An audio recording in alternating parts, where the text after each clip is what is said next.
Starting my speech in three, two, one, go.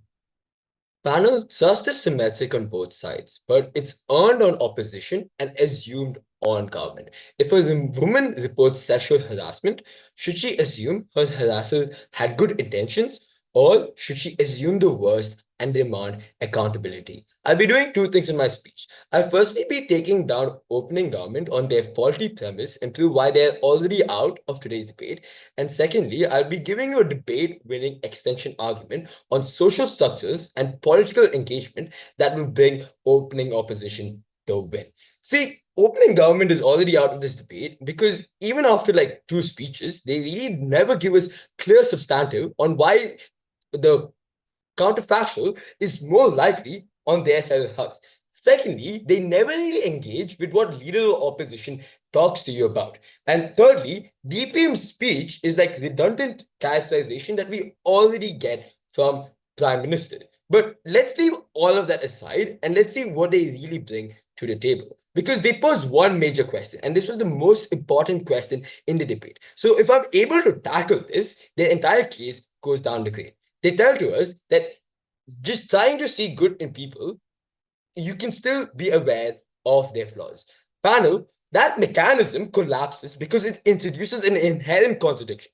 If you're actively trying to see the best in people, you're not neutrally assessing them. This skews your perception, creating an optimism bias that distorts judgment. The government cannot claim both heightened awareness of flaws and a deliberate inclination towards positive interpretation. The two directly undermine each other. This leads to systemic miscalculations, misplaced trust, and vulnerability to exploitation. In reality, prioritizing seeing the best erodes the critical skepticism necessary for sound decision making. Now, moving on, what was the substantive case genuinely look like? Because firstly, was it A? They tell to us that government's argument is assuming the worst in people perpetuates negative stereotypes and makes individuals and society lose hope, fostering division and trust. Firstly, note, we do not claim that people are inherently bad. We never tell that to you. We claim that they are imperfect, self-interested, and most importantly, capable of harm. Assuming the worst is about accountability, not pessimism. What we then tell to you is that seeing the worst in people, when they tell to us that seeing the worst in people disproportionately harms marginalized groups and reinforces stereotypes. I have three responses against this. Firstly, it's a misattribution of harm because opening government conflicts systemic discrimination with individual skepticism. Stereotypes exist due to historical oppression, not because people recognize that bad actors exist. In fact, marginalized communities often rely on skepticism for survival. Distrusting law enforcement, landlords, or employers is a rational defense mechanism against structural violence. Seeing the worst in people isn't the cause of oppression, it's a necessary response to it. The second response to take that argument down, even if you didn't buy that. Because reform requires recognition of harm. If we blindly assume the best in people, we let institutions and individuals off the hook for wrongdoing. Thirdly, false equivalence between skepticism and discrimination. There's a difference between critical awareness and racist stereotyping. Recognizing the possibility of harm in all individuals forces us to apply scrutiny fairly, dismantling biases rather than reinforcing them. We look at things to a more rational sense. Why? Because we assume people for the worst that they do, not that we don't think that people are inherently bad. The next argument that opening government tries bringing to us is that protection is that you still have protection mechanisms. This makes no sense because protection isn't a valid argument because if they talk about how mechanisms already exist and seeing the worst in people somehow reinforce stereotypes. Because the response to this is quite simple. Mechanisms are reactionary, not preemptive.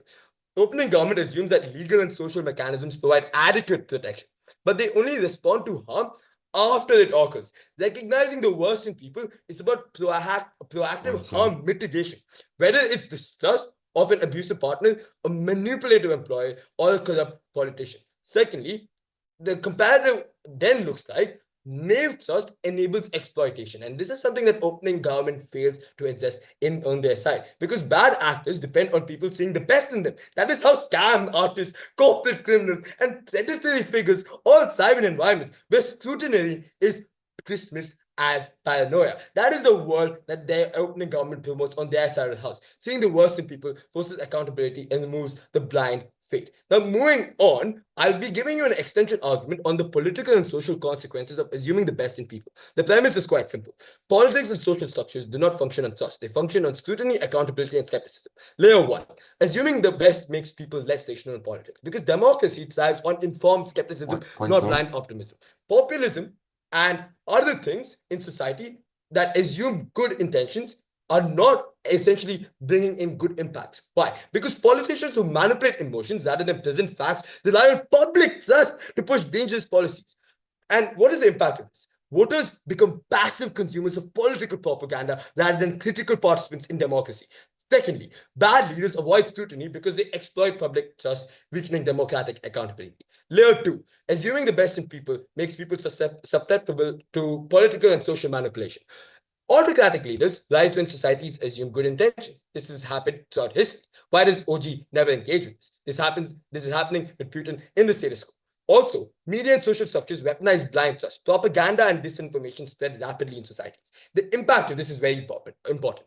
Assuming the worst forces societies to critically evaluate political messaging, preventing manipulation. Without skepticism, authoritarian regimes and misinformation networks gain unchecked. This institutional decay is accelerated by public trust in the wrong people. And assuming the best, as LO already tells you, is a privilege that harms the marginalized. Any closing argument that closing opposition tries to give to you must engage with the fact that this is the heaviest impact in the debate. Anything else is marginal by comparison because the ability to trust leaders and institutions is not universal, forcing government into an elitist exclusionary stance. By centering skepticism, our side ensures that democracy serves everyone. While now I'll give like two questions that like closing government needs to clarify because OG is already out of this debate. If assuming the best in people is morally superior approach, should we extend this to criminals, corrupt politicians, and abusers? Secondly, can you name a single historical or like political event that successfully ended oppression by assuming the best in the system? Why does closing opposition have nothing left to say? Because opening opposition controls every aspect of the debate. We prove skepticism is the foundation of society. We show that justice harms the vulnerable. We prove skepticism makes people stronger, not weaker. We prove unchecked trust leads to corruption and authoritarianism. And for all of those reasons, vote opening opposition. Thank you.